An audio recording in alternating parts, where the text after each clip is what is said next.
as soon as worry. I'm asking you to drive worry into a small corner. You gotta worry some. All this negative stuff serves some purpose, but the key is for you to be the master, not the servant. But here's what I'm asking you to do. You be the master of worry. Drive it into a small corner. Don't let it loose. And I'm asking you to go home with some new faith and some new courage. I'm asking you, don't worry. Drive it into a small corner. We've all got concerns, and sometimes we all wonder, and sometimes there's a little crack of doubt. We worry a little, but I'm telling you, drive it into a small corner. Drive your worries into a small corner. A couple of more. Enemies of the mind you got to do battle with in the summer. One is pessimism, that tries to get you only to see the negative side. Of course, there's the negative side. Life is part negative. What else is new? If the glass is half empty, it is half empty. You say, well, I've been only taught to see that it's half full. Well, sure, it's half full. But it's also half empty. I mean, can't you handle that? I mean, that's not too difficult. But here's what pessimism would try to get you to do.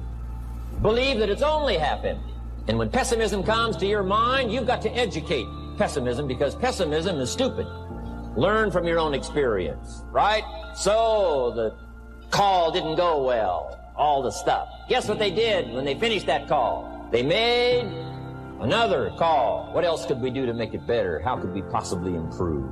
This is called the possibility for life change. Starts with education. Don't be lazy in learning. Don't be lazy in picking up the ideas. Don't be lazy in learning from your own experience. One of the major reasons for setting goals is for what they make of you in achieving them. My teacher advised me when I first got started at age 25. He said, Jim, why don't you set a goal to become a millionaire? He said, it's got a nice ring to it, enough zeros to impress your accountant. And he said, I'm here to help you. You're only 25 years old. You've been to 1 year of college. You've got a beautiful family, every reason to do it. Why don't you set a goal to become a millionaire? And he said, here's why. And I thought, he doesn't need to teach me why. Wouldn't it be nice to have $1 million? He said, no, then you'll miss it. He said, here's why. For what it will make of you to achieve it. I'm telling you, that statement changed my life. Set the kind of goals that will make something of you to achieve it. He said, now, once you become a millionaire, what's important is not the money. I thought, that's kind of strange teaching. He said, honest, it isn't important. He said, you could just give the money away. Now, I did better than that. I lost it all. By the time I was 31, I was a millionaire. By the time I was 33, I was broke. But when I lost all my money, guess what? I found out Mr. Shope was right. What was valuable was not the money. What was valuable was what I became to earn the money.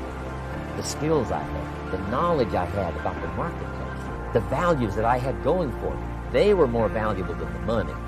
And here's an important statement to remember. It's not what you get that makes you valuable. It's what you become. So part of the key here is to set the kind of goals that will make something of you. Don't set them too low, so that you don't have to grow, and you don't have to read, and you don't have to try, and you don't have to stretch. Don't set them too low. And then don't sell out. Don't go for something that's going to cost you your virtue or cost you your values or sell out your principles. There's a good middle road here to follow. Goals that will inspire, goals that will help you grow, change, develop, and become better than you are. The power of extraordinary performance and demanding of yourself excellent results.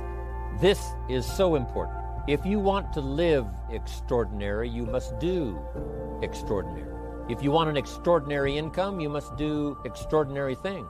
If you want an extraordinary fortune, you must go with the demands of what it takes to have that fortune. If we would ask of ourselves that kind of performance, and you've got to ask it of yourself. I can't ask it of you. I would try to inspire you. I would try my best to share with you what it might taste like, what it's like to finally make your fortune. It happened for me. But here's what you must do. You must demand it of yourself. Society does not demand that you not have a heart attack. But if you want to escape having a heart attack, you must demand it of yourself. Society doesn't demand that you prove your health. You have to demand it of yourself. Society doesn't demand that you jog around the block every morning. But if you want good health, you must demand it of yourself. Society doesn't demand that you read a couple of books a week and improve your intelligence and your knowledge. That you must demand of yourself. Society does not demand that you build a financial wall around your family nothing can get through. That's not a demand of society. But you must demand it if you wish it. You must demand it of yourself. Society doesn't demand that you learn a list of 10 skills in order to ensure your own future and the future of your family. Society doesn't demand it, doesn't require it. It is not a law. But if you want the benefit, you must demand it of yourself. If there's some things you've been postponing, some decisions you have just, haven't gotten to, I would ask you to just, take out your journal and just go through, what have I been postponing? It's not going to be better for my health. It's not going to be better for my future. It's not going to enhance my finances. Maybe a problem needs to be solved. I got to decide when I'm going to do it and how I'm going to proceed. I need to get to it. I promise you, if you'll go through some of that list and start making those decisions, your inspiration will start to flow, and those could be very critically important, exciting days. Indecision is the thief of opportunity. Indecision means the door is still closed. Indecision means the opportunity waits. Indecision means what could be is postponed or may never be. Those are all the penalties of indecision. And sometimes we can't make a snap judgment. We can't decide immediately on something so important. But after a while, we must understand sometimes the heavy penalty of putting off our decision making. So, one source of inspiration, deciding. Where does self-confidence come from? And this is the best advice I can give you on that. Not neglecting, first of all, the small daily disciplines. Self-confidence really comes from feeling good about yourself. And one of the best ways to feel good about yourself is at the end of the day to know that you poured it on. You did your best. If you conducted a meeting, you did the best you could. If you made a phone call, it was the best phone call you could possibly make. If you wrote a letter, it wasn't a casual letter, it was your best letter. At the end of those kind of days, when you feel good about yourself, self-confidence starts to rise. You know that if you can have this kind of a good day, you can have another one the next day, and those days become the weeks become the months, and the month becomes a powerful year. Self-confidence comes from the lack of neglect.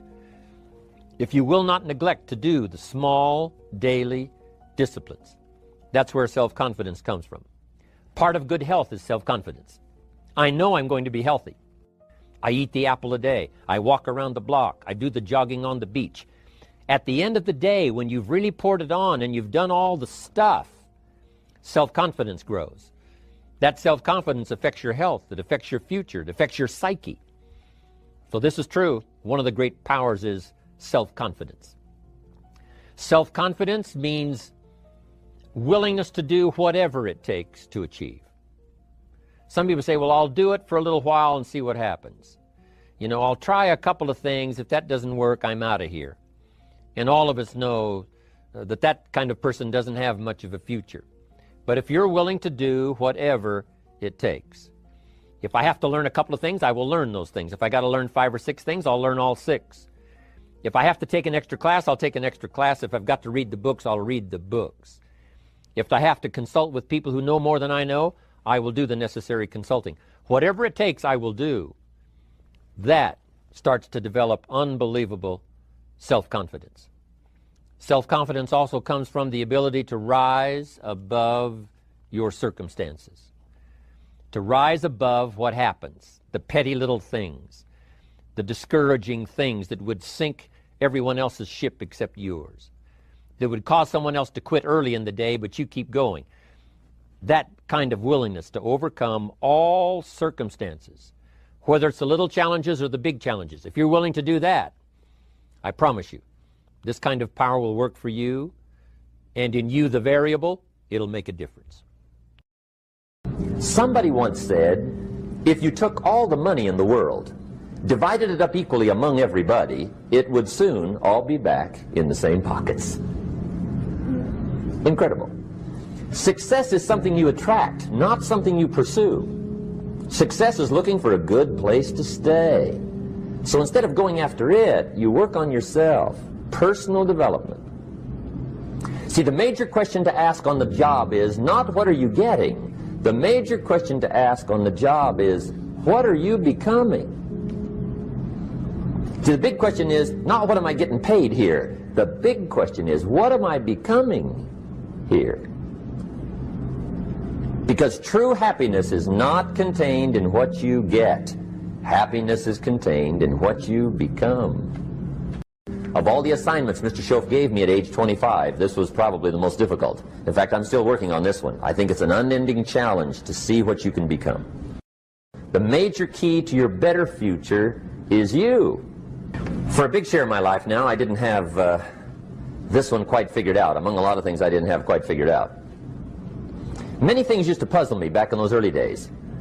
I used to wonder why two people could work for the same company, one make twice as much money. Now see, that used to puzzle me.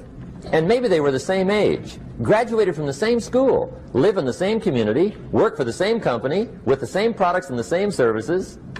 They've got the same traffic, the same problems, and one makes $1,000 a month, the other one makes $2,000 a month. Now that was my puzzling question. Why would this long list be the same and the money twice as much? I asked, what's the difference between $1,000 a month and $2,000 a month? And I don't mean $1,000 a month, right? I could figure that out. But what makes the difference? Why would one person do twice as well, 3 times as well? Speaking economically. Now, I know there's more than one way to do well. I understand that. But in this little narrow area called compensation, what's the difference? Well, back then, with my faulty thinking, I'm trying to reason it out. I thought, well, maybe time makes some of the difference, right? Some people do better because they have more time.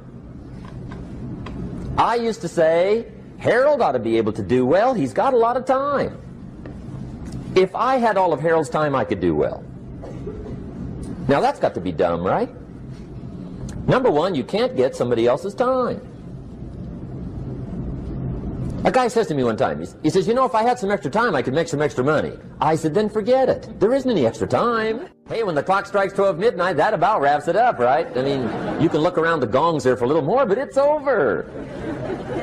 You say to the guy, what are you doing? He says, I'm looking for extra time. See, they'll come and take you away, right? There isn't any more time. Now, if you can't get more time, which you can't, what could you get more of that would make a difference in economic results? And here's the key word. Make it a part of your note. The word is value. And I have a little phrase for your notes. Value makes the difference in results. Value makes the difference. You can't get more time, but you can create more value. Now, here's the first lesson of economics. Everybody should learn it from the time they're old enough to understand what a dollar means, how to earn one, how to get one, how to keep one, what to do with it. First lesson of economics. We primarily get paid for value.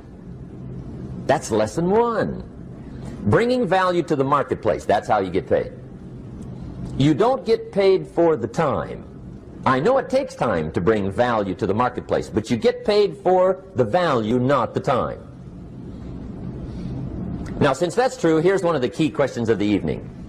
Is it possible to become twice as valuable at the marketplace and make twice as much money in the same time? Could you become 3 times as valuable? Make 3 times as much money in the same time? Is that possible? The answer is yes, if. And it's always if, right? Life is known as the big if.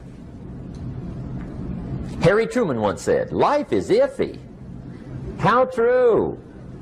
And here's the big if we're going to consider it tonight. It's possible to do much better at the marketplace if you go to work primarily on yourself. Learning to work primarily on yourself. People have asked me for the last 24 years, how do you develop an above-average income? And the answer is, become an above-average person. Develop an above-average handshake. Some people want to be successful, they don't even work on their handshake. As easy as that would be to start on. They let it slide, they don't understand. Develop an above-average smile. Develop an above-average excitement. Develop an above-average interest in other people. Develop an above-average intensity to win. See, that'll change everything. Probably one of the most frustrating experiences in life is looking for an above-average job with above-average pay without becoming an above-average person. It's called frustration. And Mr. Schoaf gave me probably the greatest clue he gave me when I first met him. He said, Jim, if you want to be wealthy and happy the rest of your life, just learn this lesson well. He said, learn to work harder on yourself than you do on your job. Then Mr. Schoaf gave me probably one of the most important clues among so many things he taught me, but this was in those early days. Mr. Schoaf was very kind, but he was also very abrupt. And he had these interesting questions to ask. I'm giving him a little rundown one day on how things hadn't worked out for me. He said, Mr. Rohn, I've got the answer for you if you will listen carefully. And listen carefully I did that day and for the next 5 years. If somebody's wealthy and happy, you gotta listen. He said, Jim, I've only known you a short time. But he said, it's already my honest opinion that for things to change for you, you've got to change. That wasn't quite the answer I was looking for. But that's the answer he gave me, and I pass it along to you. For things to change for you, you've got to change. Otherwise, it isn't going to change. Before I met Mr. Schoaf, I used to say, I sure hope things will change. Right? That seemed to be my only hope. If it isn't going to change, I'm in serious trouble. And then I discovered it isn't going to change, so I'm in serious trouble.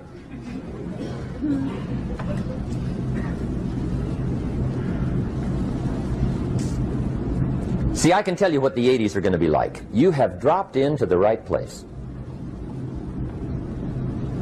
I did a seminar one time for Standard Oil executives and management in Honolulu. And we're having a conference one day on this big conference table. And one of them said to me, Mr. Rohn, you know some fairly important people halfway around the world. What do you think the 80s are going to be like? I said, gentlemen, I do know the right people. I can tell you. So they all listened very carefully. And I said, gentlemen, based on my wide experience, I can really honestly say to you, in my opinion, in the 80s, it's going to be about like it's always been. Aren't you glad you came? That's inside. I don't pass that around just everywhere. Now, of course, I said that to make a point, but I also said it because it's accurate. It's going to be about like it's always been.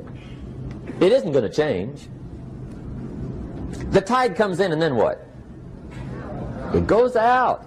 For 6,500 years that we know of, recorded history, and probably long before that. So it is not going to change. It gets light, and then what? It turns dark. 6,500 years. See, it's not likely to change. And we're not to be startled by that. And if the sun goes down, the guy says, what's happened, what's happened? It means he hasn't been here long, I guess, right? It always goes down about this time. The guy says, well, I don't like that arrangement. Well, you got to talk to somebody besides me, right? It gets light, then it turns dark. In rotation, the next season after fall is what? Winter. Pray tell, how often does winter follow fall? Every year regularly for the last 6,500 that we know of. See, it is not going to change. Now, some winters are long, and some are short, and some are hard, and some are easy, but they always come right after falls. It isn't going to change. Sometimes you can figure it out, sometimes there's no way to figure it out. Sometimes it goes well, sometimes it gets in a knot. Sometimes it sails along, sometimes it gets in reverse. See, that's not going to change. The last 6,000 years reads like this: opportunity mixed with difficulty. That's how it reads. It isn't going to change. The man says, well, if it isn't going to change, how will my life ever change? Answer, when you change.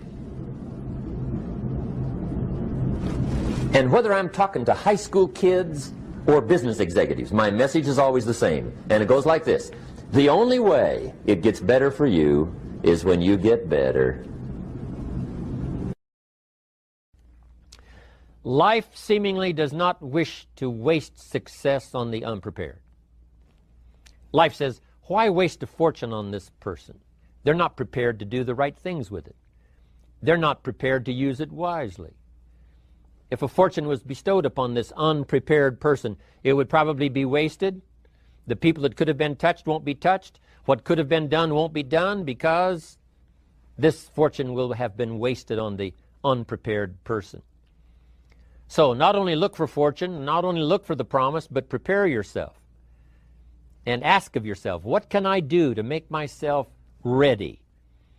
Because remember, life was designed not to give us what we want, not to give us what we need, but life was designed to give us what we deserve. Every value in life must be paid for, and those that pay are the ones that get it. It says those that give receive. Someone says, I wish to receive, I wish to receive. You don't have to concentrate on receiving. Just become a good giver. It says those that search will find. Someone says, well, I need to find some good ideas to help change my life for the future. Then to find good ideas, that doesn't come because you need them. It comes because you search for them. If you want good ideas, you got to go after them. You got to go to the class, you got to go to the workshop, you got to go to the training, go to the book, right? You got to go to the journal, right? Go where good ideas are being taught. Go searching, go looking, because good ideas are not going to be wasted on those that are not seeking, searching, well prepared. So, prepare yourself to be ready for fortune when it comes, to be ready for challenge when it comes, to be ready for opportunity when it comes. Opportunity comes along and passes by the person that is not well prepared. I want to prepare myself this year for next year. Yes, I wish to be effective this year, but I'm also thinking of ways, how could I be better? How could my ideas be more powerful? How could they be sharper, more clear? How could I reach some people next year that I perhaps can't reach this year? I haven't reached deep enough into my own soul to affect some people. Some people just pass by and say, hey, what a good speech. But how could I make it stronger than that, deeper than that, more powerful than that? I cannot be as powerful as I could be next year. You know, you can't go to the 10th grade in the 5th grade. You just got to go through the grades. But the more you are prepared, when the 10th grade finally comes, now you can cash in and get 2 times, 3 times, 5 times more value from it by being prepared. Now here's the next one. There's great power in self-reliance. Self-reliance means you simply look mostly to yourself. It would be nice if someone just gave you this, gave you this, gave you this. It would be nice if everyone did their job exactly as they're supposed to do it. But here's what you've got to do. Primarily rely on yourself. Primarily say, I'm the person responsible. And I will learn the necessary skills so that I can help people learn their skills. If I need lots of people to do certain things to build my organization, that is what I must have. But I've got to be the final backstop. I've got to be the final one that people can rely on. So that if this is missed and this is missed, I can catch up. I can fill the gap. I can do the job. We have to do it when we conduct meetings. We have to do it when we conduct training. We have to do it when we're in a class of just a few.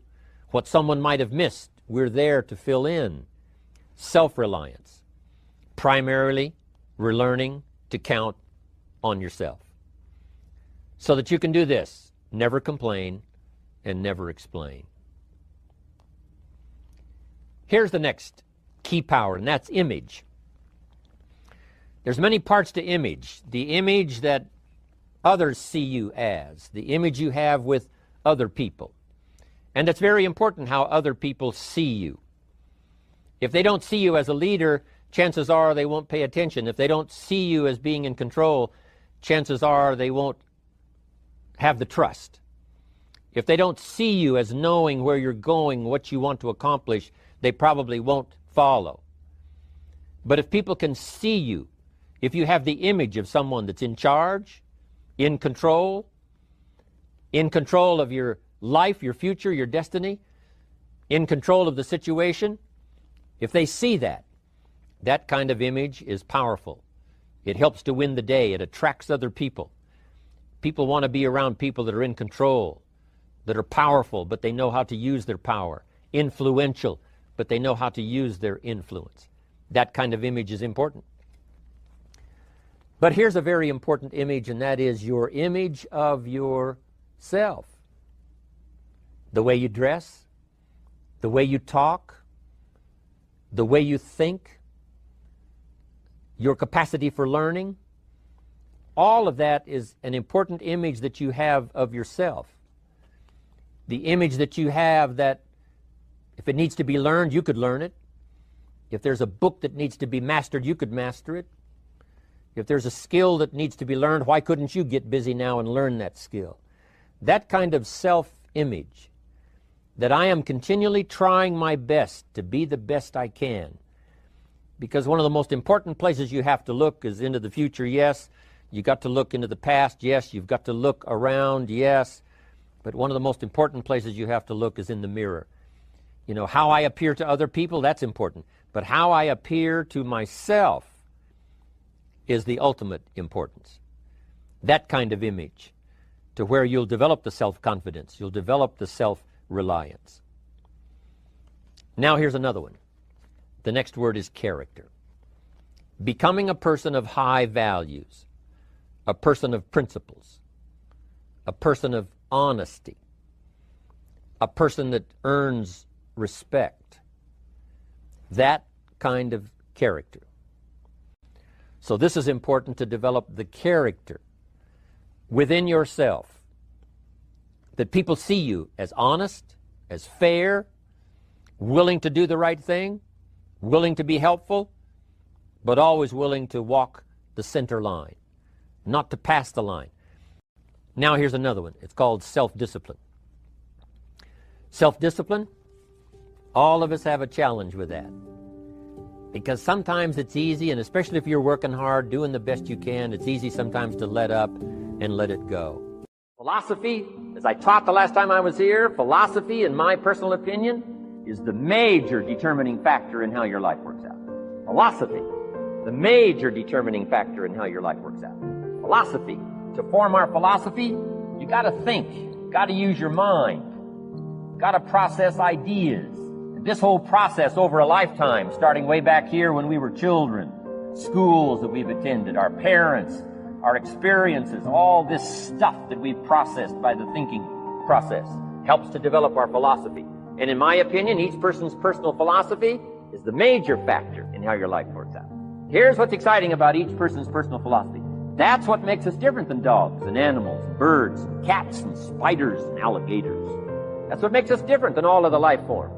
The ability to think, the ability to use your mind, the ability to process ideas, and not just operate by instinct. In the winter, I'm telling you, the goose can only fly south. What if south doesn't look too good? Tough luck. It can only fly south. But see, human beings are not like a goose, can only fly south. I mean, you can turn around, go north, you can go east, you can go west, you can order the entire process of your own life. And we do that by the way we think. We do that by exercising our mind. We do that by processing ideas and come up with a better philosophy, a better strategy for our life, goals for the future, okay? Plans to achieve those goals. All this comes from developing our philosophy. Philosophy helps us to process what's available. Well, when we get here, we got seed, and we got soil, and we got some rain, and we've got some what? Sunshine, and we've got some seasons, and what? The miracle of life. Now the key is, what do you do with all this stuff? How do you turn all this stuff that's available here into equity and promise and lifestyle and dreams and future possibilities? All of this that's possible now with human beings. How do you take all this stuff and turn it into this equities and values? Well, it starts with philosophy. What is the seed? What is the soil? What is the sunshine? What is the rain?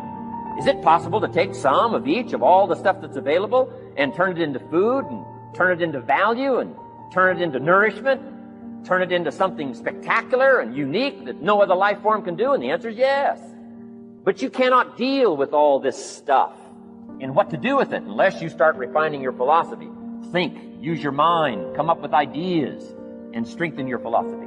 So the seed and the soil and the rain and the sunshine, this is called, the economy and the banks and the money and the schools and everything that's available out there, processing information, what to do with all that, and turn it into equity and value.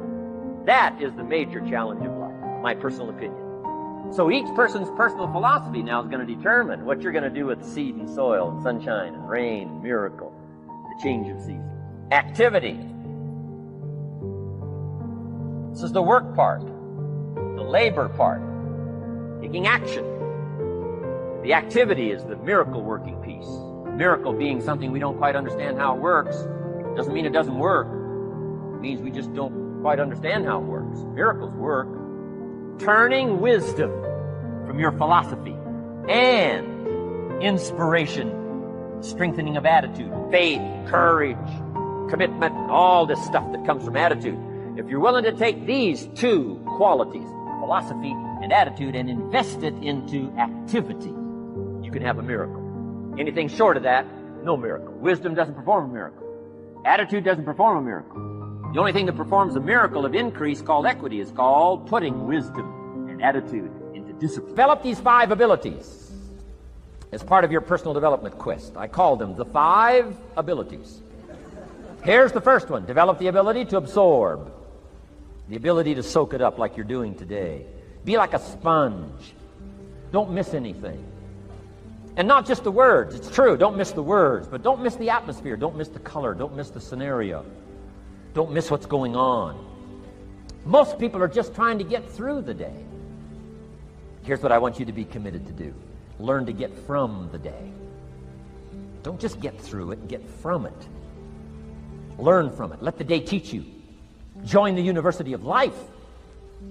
Second, learn to respond.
Colleagues can reflect with each other. But now here's one of the most important. You've got to learn to reflect with yourself. There's something to be said for solitude. There's something to be said for taking those occasions to shut out the world and shut out everything else for a while. Now here's why it's important to reflect. To make the past more valuable to serve you for the future.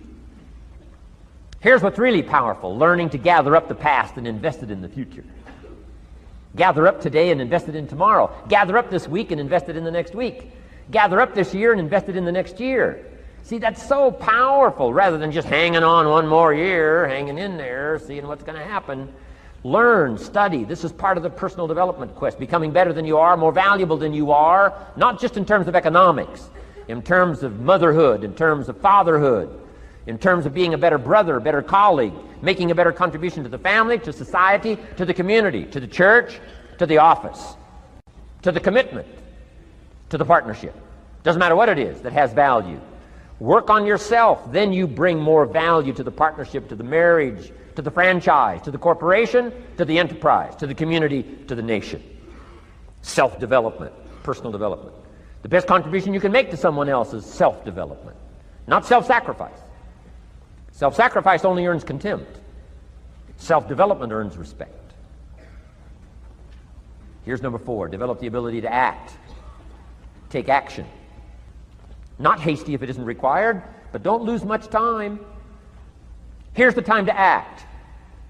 When the idea is hot and the emotion is strong. That's the time to act. You say, Mr. Rohn, I'd like to have a library like yours. See, if you feel strong about that, what you got to do is get the first book and then get the second book. Before the feeling passes and before the idea gets dim, action pronto, action immediate, action as soon as possible. Because if you don't, here's what happens. We call it the law of diminishing intent. We intend to when the idea strikes us. We intend to when the emotion is high. But now if you don't translate that into action fairly soon, now the intent starts to diminish. And a month from now it's cold. A year from now, can't be found. So act. Set up a discipline when the emotions are high and the idea is strong and clear and powerful. That's the time to set up the discipline. Somebody talks about good health and you're stirred. Says, right, I need to get a book on nutrition. Get the book before the idea passes and before the emotion gets cold. Go for the book. Start the library. Start the process. Fall on the floor. Do some push-ups. Action. Got to take action. Otherwise, the wisdom is wasted. Otherwise, the emotion soon passes. Unless you put it into a disciplined activity. Capture it. Disciplines is called how to capture the emotion and how to capture the wisdom and translate it into equity. Disciplines. Now here's the last ability. Develop the ability to share. Pass along to someone else. If you've picked up a good idea today, pass it along. Don't let it stay. Pass it along. A book, if you take one of these little books I've suggested at home and it affects you, pass along. Say, hey, I found a book, really helped me. I found a book, got me thinking. I found a book, changed my health. I found a book, got me inspired. Pass it along, pass it along, pass it along. Here's what's exciting about sharing. If you share with 10 different people, they get to hear it once, you get to hear it 10 times. So it's probably going to do more for you than it is for them. But it's called what? Everybody wins. When somebody shares, everybody wins. Share your ideas, share your experiences, share your knowledge. You can have just as much pleasure as I do. I said, giving this seminar, this is one of my joys in life. Give a seminar like this, make the best investment I can of words and spirit and heart and soul and time, energy. I don't have to work this hard. But I gladly work this hard. Why? I want the return. Your words touch my life. See, that's heavyweight stuff. You can't buy it with money. But I'm telling you, you can get the same thing started by recommending a book. Somebody will read that book, and then they'll read another one, and they'll read another one, and they'll come to you someday and say, you got me started. That book you recommended turned my lights on, turned my mind around, got me thinking, got me pondering, and I've been on track ever since. You can get just as much praise as I do if you'll share with your children, share with your colleagues, share with everybody that comes within your grasp. Share. Now here's what sharing does. Not only helps you, helps the person you share with. Here's what else it does. Makes you bigger than you are. If I had a glass of water up here and it was full, Question, can that glass hold any more water? If it's full? If the glass is full, can it hold any more water? The answer is yes. But for it to hold more, you got to pour out what's already in. That's what I'm asking you to do. If you're full of ideas, if you're full of good things, I'm asking you to pour it out, pour it out, pour it out. Why? I'm telling you, more will be poured in, poured in, poured in. Next, when you do pour out, you become bigger. Not like a glass that stays the same. Human beings have the ability to grow in consciousness and awareness and capacity. It's unlimited capacity. I found out kids don't lack capacity. In Europe, the kids speak what? 2, 3, 4, 5, 6 languages. When I grew up, my father spoke German, never taught me. My mother spoke French, never taught me. They were trying to get away from all the old world languages back then. Had no concept how valuable languages were going to be in the future. Just didn't know. So they abandoned the German, abandoned the French. I could have learned all 3 languages instead of just English. My girls went to school in Beverly Hills. They've turned that around. In first grade now in Beverly Hills school system, they offer 3 languages besides English. French and German, Spanish. Why? Because kids can learn 2 languages just as easy as 1. Question, how many languages can a child learn? Here's how many. As many as you'll take the time to teach them. They do not lack capacity. They only lack teachers. And I'm telling you the same thing is with you. You don't lack capacity. But here's how you expand your capacity. And that is to share what you've got. Now you get bigger. Share some more, and now you get bigger. I'm here for a very self-interest reason. If I share with you, my consciousness grows. If I share with you, I get to hear this again. Somebody asked me not long ago, said, Mr. Rohn, how are you doing with all this stuff? You get on everybody's case pretty hard. How are you doing with all this stuff you teach? I said, well, best I can share with you is this. Listen to me very carefully, but don't watch me too close. This stuff's easier to lecture on than it is to do. I understand that. I'm working on it just like you. But hey, pour out what you've got so that your capacity grows. Now, why should you want your capacity to grow? Very self-interest reason. Here it is. To hold more of the next experience. Ambition is not greed. Ambition is an eager desire to achieve, an eager desire to get ahead in life, to do more for your family, to prosper in health, wealth, and relationships. Now, desire does not always translate into ambition. Desire is what you want for yourself. A bigger house, a better car, a fatter bank account, a better life. I desire to have these things. Ambition is how you get there. Desire is sometimes healthy. Desire is sometimes unhealthy. Desire might say, I want the tallest building in town. The destructive side of desire might urge you to tear all of the other buildings down. I guess that's one way to do it. You might get away with tearing down the first one and maybe the second one. But in your desire to tear them all down, sooner or later, some guy is going to be standing out in front of his building saying, I'm on to you. Get out of here. And pretty soon you're no longer known as a builder. You're known as a destroyer. Now, the second way to have the tallest building in town is to see it, dream it, and plan it, and put your team on it, work on it. Go through all of the steps to get there. Do it right. Have the ambition to be the owner of the tallest building in town, and go through all of the right steps to get there. If you really want it, and have the skills to do it, and the patience to weather all of the storms, your ambition will lead you there. Having the ambition to do what it takes to get you where you want to go is good. Ambition is creative and constructive. Ambition is an expression. It's something inside of you want to express in a positive way. I'm sure you have dreams of accomplishing great things. Are you ambitious enough to realize these dreams? Are your dreams strong enough to pull you toward your future? Are they vivid enough to see the end result now? Are they worthy of doing until you get there? What are your reasons for creating these dreams? Reasons vary from person to person. I bet if you did a little soul searching, you could come up with a fairly strong list. The list of reasons. Why is it so important to achieve these dreams? What are you trying to express? These reasons for accomplishing great things are different for everybody. There are personal reasons, sometimes uniquely personal reasons. Some people do well for the recognition. Some people do well because of the way it makes them feel. They love the feeling of being a winner, and that is one of the best reasons. Once in a while I hear someone say, if I had $1 million, I'd never work another day in my life.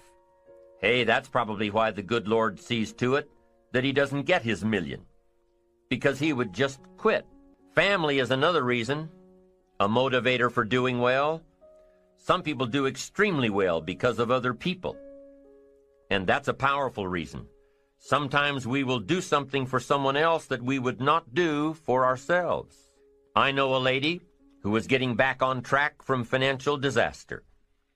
Even though she didn't have much of anything left, her primary motivator was to keep her daughter in private school, an expensive one of the best in the country.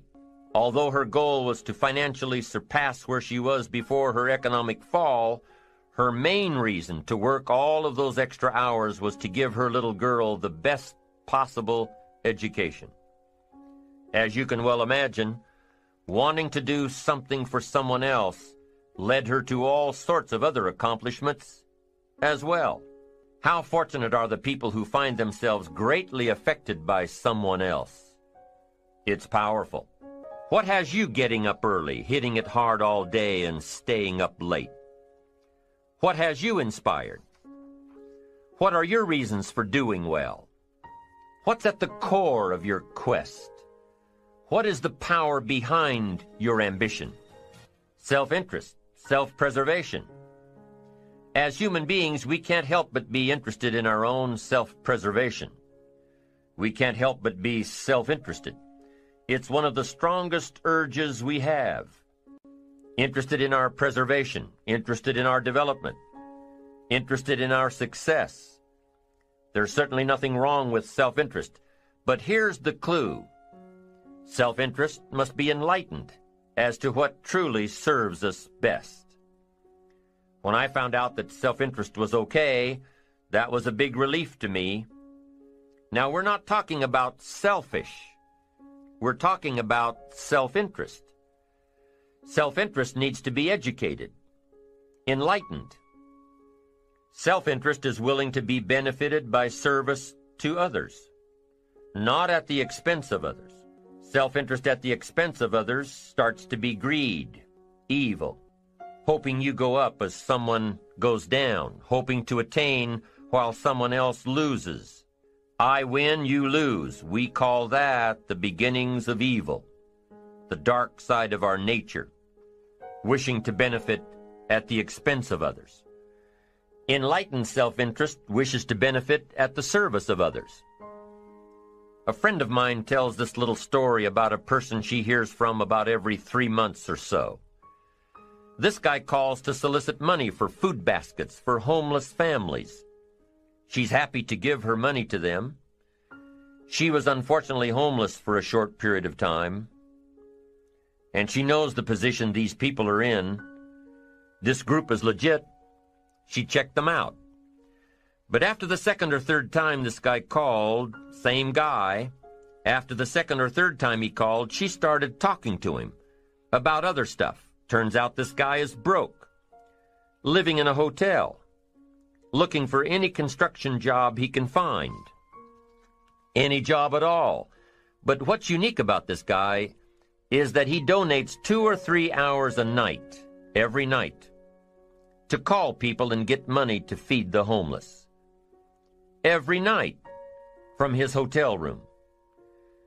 Now, most people would say this guy should use those hours every night to work a second job or a third job.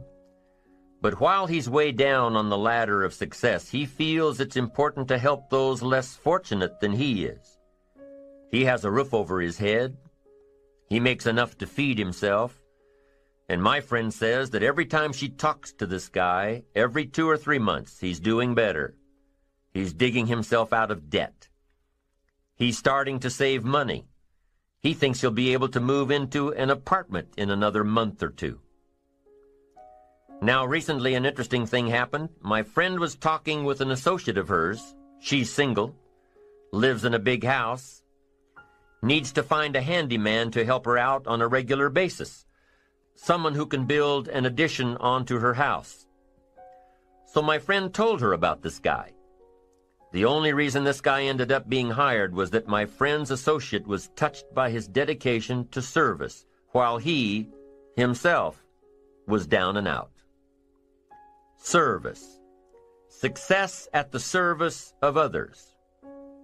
Now, this guy isn't rich by any stretch, but through my friend's network, he now has constant work, doing things around several people's houses. And now he's in a place of his own. And guess what he does every night? He's still making phone calls to get money to feed the homeless. What great character this man has. Enlightened self-interest leads to wealth. Self-preservation leads to poverty. Somebody says, well, I can't be concerned about other people. I have to pay attention to myself. Well, then you'll always have to. Somebody says, I can't be concerned about other people's bills. I've got enough worries trying to pay my own. Well, then you'll have to worry about them for the rest of your life. The best way to get that monkey off your back is to turn your attention around. Once I understood some of this stuff, I'm telling you, it revolutionized my whole life. Now, self-interest is okay, yes. But here's what self-interest must be if you truly want to be happy. It must be enlightened. It says, don't keep your attention on yourself if you want your life to work out well. Turn your attention to others. In your own self-interest, be enlightened. Truly act in your own self-interest by making an investment in service to others. Next, if you wish to receive, now, there's nothing wrong with wishing to receive. It's part of self-interest. But here's the enlightened part. If you wish to receive, you must give.